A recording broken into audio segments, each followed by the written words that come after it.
Well, hello. Welcome back to another exciting edition of Coffee with Stephen. So, before we begin with this week's vlog, I want to talk about this. So, my spectacular wife, Sandy Lieberman, decided to commission for me for my 49th birthday this pen. This is handcrafted by a former sergeant with the Orange County Sheriff's Department who's since moved to Georgia. His name's Tim Cullen. And he makes by hand these pens, this fountain pen specifically.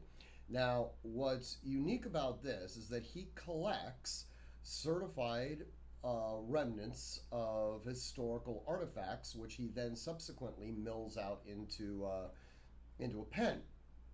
This particular piece of wood came from the hull of the USS Constitution.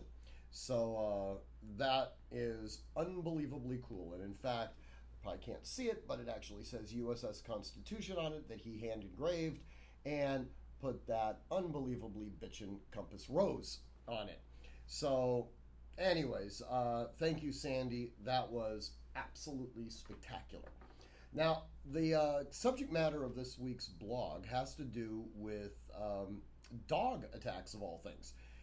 So I always say that if you're interested in things, you can go ahead and email me and I'll, write about them. And last week I got an email from a fellow attorney who was interested in the protocols of use of deadly force when it comes to animal attacks, specifically dogs. And the hypotheticals that he, mentioned were dogs attacking people, dogs attacking other dogs, things like that.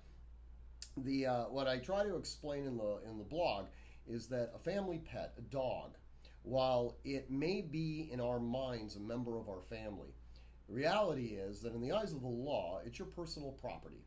And because it's your personal property, you should know our general prohibition against using deadly force for the protection of property. So following that analysis, if the only thing in jeopardy is your property, then deadly force would be an inappropriate response. So a dog attacking a dog, your dog, would not essentially allow for the use of deadly force.